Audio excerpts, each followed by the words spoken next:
Hello, everybody, and welcome to Turning Fear into Confidence that Creates Cash. And I'm so excited, and it's not just for my cup of coffee.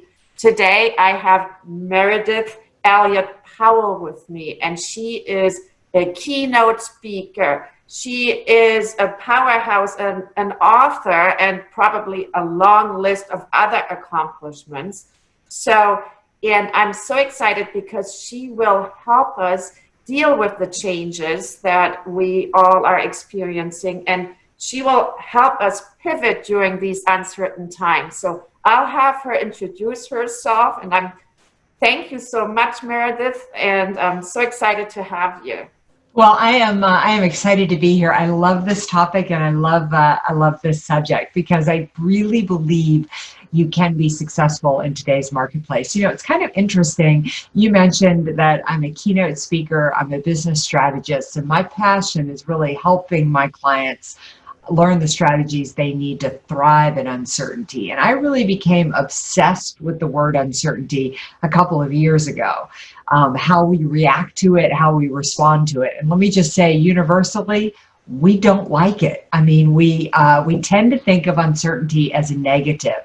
And so all of my work and all of my research has been around flipping the script on that. Like, what if you started to think about uncertainty as a positive, something that could actually propel your business to go forward? So very excited to be on the show today.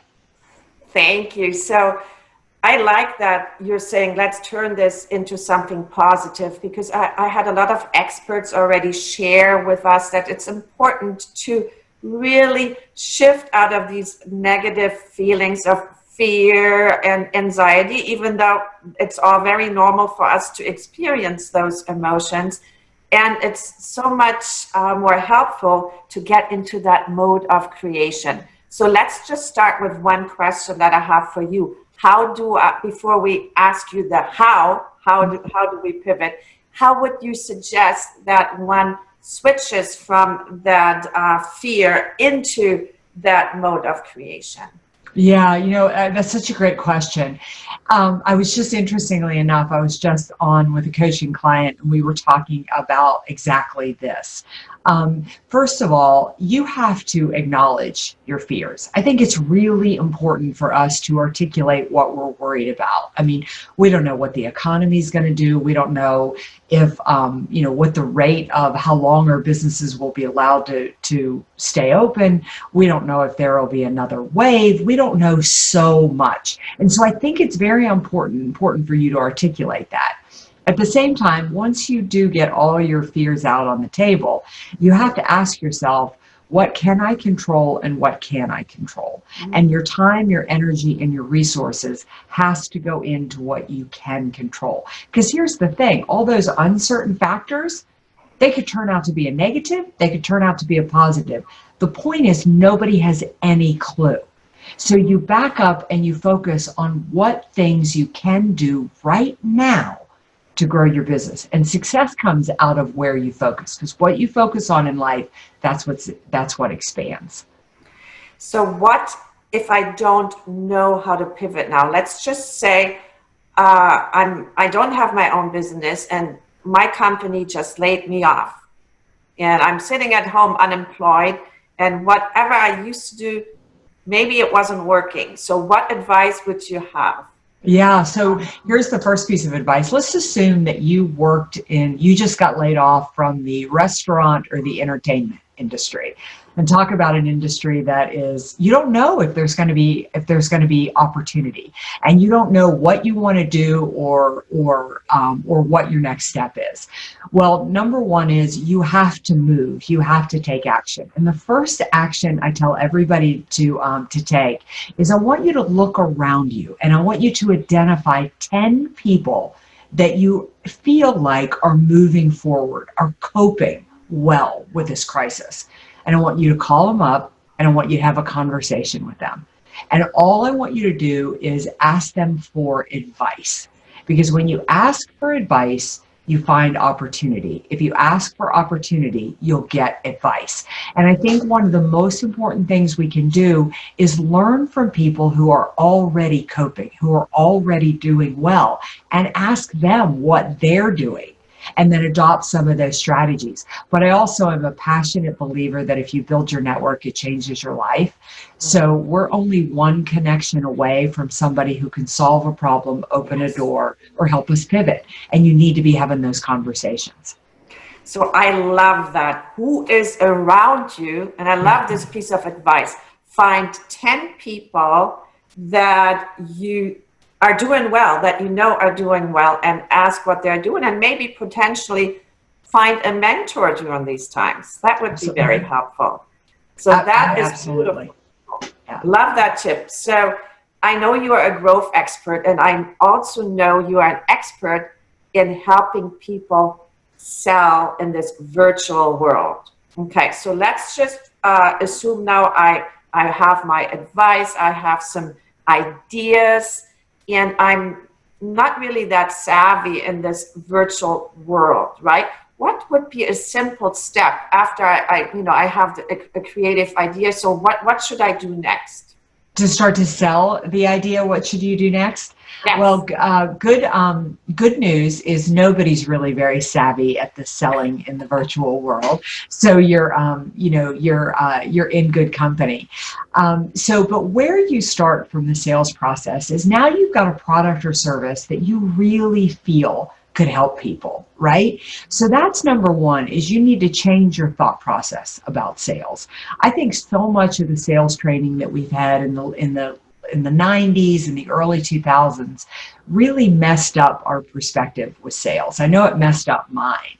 I mean, we learned about the art of the close, the upsell, the how to manipulate the customer to get them to buy. That's not what sales is at all. Right now, you've got a product or service that could really help somebody. So it's kind of like anybody who's listening to this, if you've got a spouse that you've been trying to get healthy, or kids that you've been trying to get to eat vegetables, you're so forceful with that because you're passionate, because you care, because you know you can help them. You need to think the same way about your products or services. So we're kind of back on the same horse again. I mean, I want you to reach out and I want you to identify who's the best person to buy this product. Who is your ideal customer? And once you identify that ideal customer, I mean, I tell my clients to draw them out, give them a name, tell me as much as you can tell me about them, and then find prospects that fit that model. And then you're going to start to reach out to have conversations with them. The more you're in front, better you know your ideal customer, the better you'll choose your ideal prospect, and you'll shorten the sales cycle. I mean, really, you and I could be selling the same product, but who is a right fit for you and who is a right fit for me would be a little bit different. So there's people that we just gel with. And the last thing I'm going to say is that people buy from you because you understand them, not because they understand you. And I want to clarify that a moment. Selling is not about getting people to understand your product. It's about getting people to understand that you understand the problems that they're facing. People gravitate to people who hear them, who understand them. So that's where you start with the sales process. So how do I find that ideal customer? Give us some advice. How do I get to that ideal customer? Well, you got to build your prospect list. So again, you've drawn this idea of your ideal customer. Now I want you to create a prospect. And the way I tell my clients to create a prospect list, I want a prospect list of at least 30 people that you've identified that you think would be good candidates to buy your product or service. And the way I want you to do that is, number one, again, look around you. Who do you know? Who's a past customer? Who have you come in contact with that you think would be a good fit for this? Second to that is start to think of industries that would be a good fit. Maybe it's good for healthcare. Maybe it's good for technology. Who are some people that you know in those areas who would be a good fit for this? Go to your LinkedIn profile and kind of do some research and start to figure out who you need to get on that prospect list. I just want you to get names on there so we can start to do outreach. A prospect list is constantly changing, constantly being cultivating. But the last tip I'm going to tell you, I think is one of the best, is once I know my ideal client, I go out and tell 10 people I know, I say, this is the type of person I'm looking for. If you know anybody who looks like this, please send them my way. So I get other people to do some of the legwork for me. So I solve a problem, right? So I figure out who's doing well. I solve a problem, and then I sit down and figure out who is my ideal client, right? I might write that down. I might journal about that.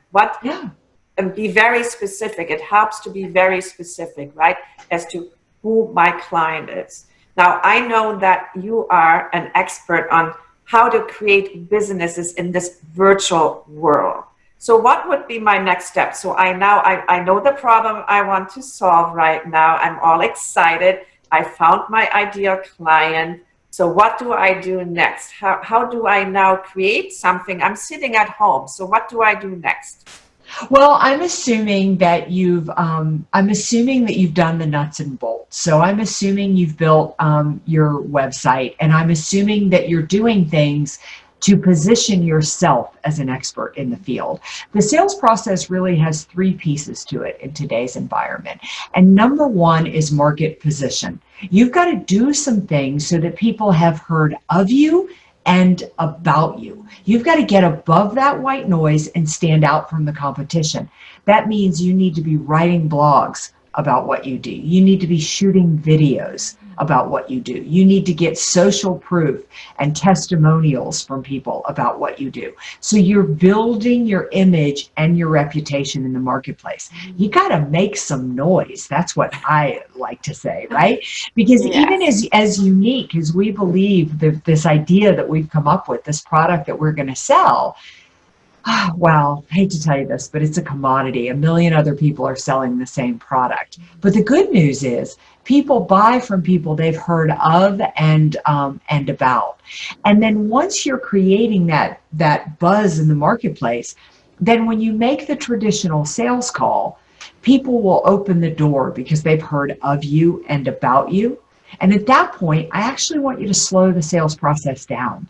And I want you to spend more time getting to know and understand your customer and their problems and their pain points than I want you talking about your product. That's probably one of the biggest mistakes I see people make. We talk so much about our product and so little about the problems and challenges facing other people. If you do that first, a couple of things happen. Number one is you feel heard. And if you feel heard, you like me. The second is you have just given me the language of exactly what you need to be told, when you'll buy, what you'll buy, and how much you'll buy. And all I need to do is repeat that back to you. And then the last thing I'm going to say is that when you do land a deal, and you will land a deal, you got to understand the sales process is just starting. You need to go deep and wide with those opportunities. Continue to sell to your existing customer base. Continue to listen to them and bring them in to the fold. Give us a tip on how to connect more deeply with your customers, right? Because it's not all about the product. It's all about the problem we are solving and the connection we are making.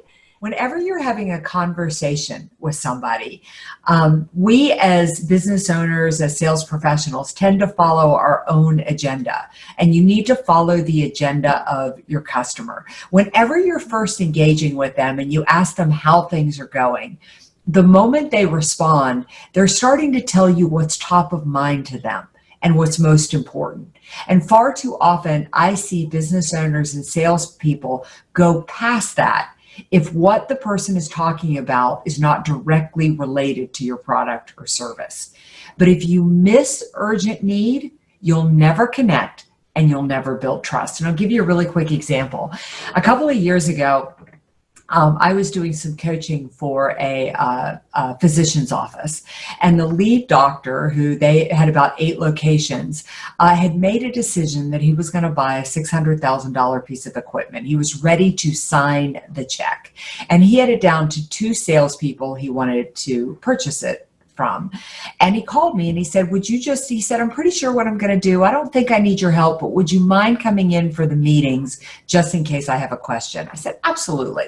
So the day I went into the office, the first sales rep was there. And for anybody who's listening to this who sells in the medical field, you know that you don't get a lot of face time with a physician. So the sales call needs to be quick.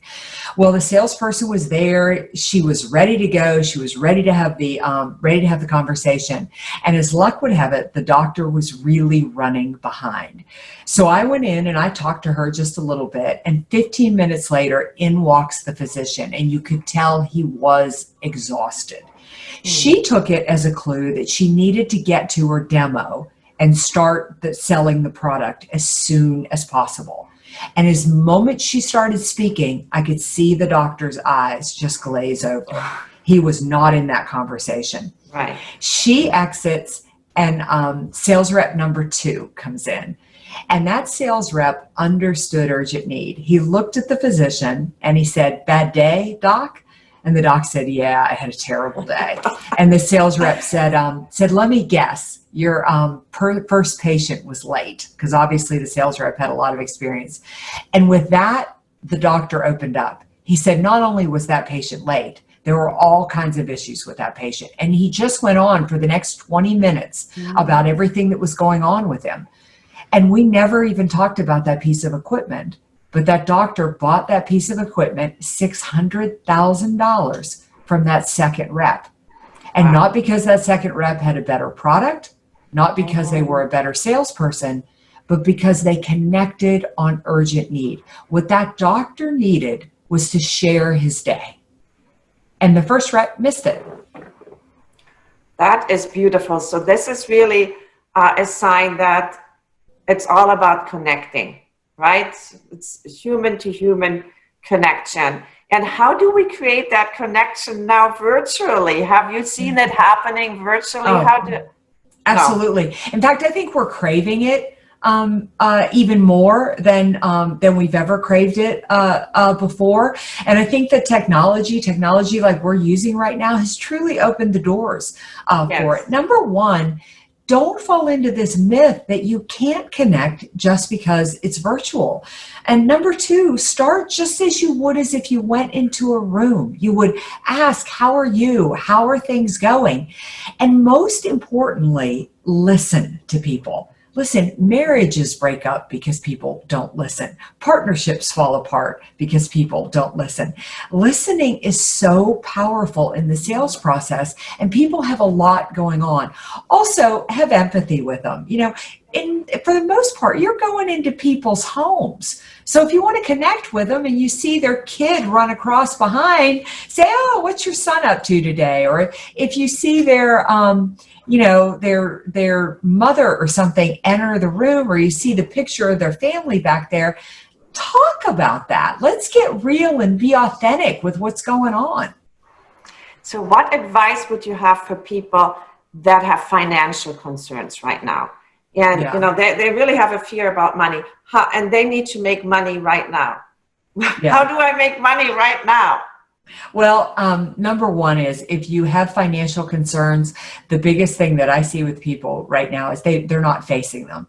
And so you need to really sit down and figure out what your financial situation is.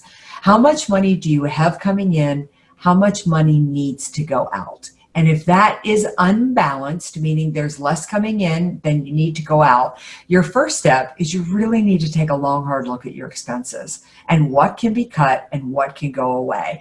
You know, I was thinking this morning, I was out on my mountain bike, and my father-in-law was raised in the Great Depression. And it was just, for some reason, he crossed my mind today. And I was just thinking about how little they lived with and how little it took them to survive.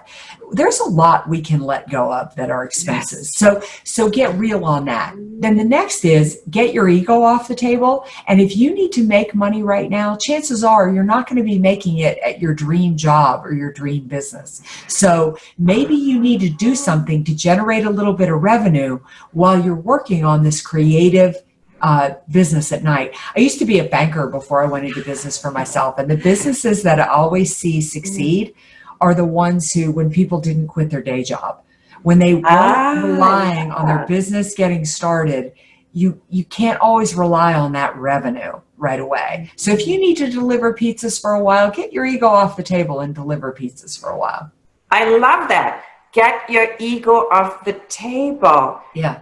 Develop your business, and knowing you're not going to make money right away, do something else that will help you financially while you're creating your business. Absolutely. So, and that's a perfect example of a pivot, right? Yeah. Start a new business and do something else to support that right now. I love that. So I have one last question for you is, what would the 100-year-old Meridith tell the present Meridith? What message would you have for her? Oh, she'd have two messages for her. Number one is understand that failure is part of it. Be ready to fall off the cliff, dust yourself up, and get back up. You can't grow if you don't fail. So stop worrying about being embarrassed or anything like that. Just run at it, give it 100%, and realize that you've got to trust the journey. The second is, it's kind of where I started with this, and that is that build your network. It changes your life. Always, always, always connect with people. You are only one connection away from somebody who could change your life. And if you're not reaching out and you're not connecting, it's never going to happen for you. Every successful person I talk to traces their lucky break back to somebody they connected to and somebody they talked to. It's the same for every single one of us. Now, this is, to me, that's a message of hope. Yeah. You're only one connection away from, transforming your life, from maybe finding your purpose, and maybe this is the time to actually, source that connection. It's right there, right? So that's beautiful, because usually we're running around in a rat race sometimes, some of us, right? Yeah. So now it might be a good time to make that connection that will help you. Now, that is beautiful. I love that message. Thank you, Meridith. So, thank you.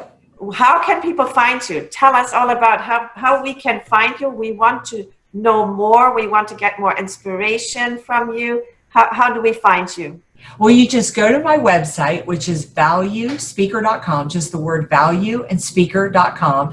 There's two things there for you. Number one is there's a quick start strategy for thriving in uncertainty. It'll get you started to thrive in an uncertain marketplace. And then at the top of my website is a purple bar called Emerge Successful. If you click on that, it is full of free tools and resources that'll help you emerge successful from this crisis. And so it's all there, all free. And I really am a big believer, if you build your network, change your life. So please reach out to me, because I'd love to be the person you start your network with. So this was meant to be. You're the perfect person for this series, and you even have a guide available, a gift for people that want to know what to do right now. So one last question. What was the name? You have an amazing book. What was the name of the book that's available? Yeah, it's called Thrive, Turning Uncertainty to Competitive Advantage. And you can find out all about that on my website. And that's what the Quick Start Strategy goes with. I'm going to have a quiz going up there soon called the Thrive Indicator. And there's just so many tools that I'm continuing to put out there, no charge at all, that really help you pivot and emerge successful from this crisis. So not only are you a growth expert, you are a pivot expert. And I want to thank you again for being on our show. This was so helpful, and I can't wait to download some of your tools. Thank you. Thank you. I loved it. Bye.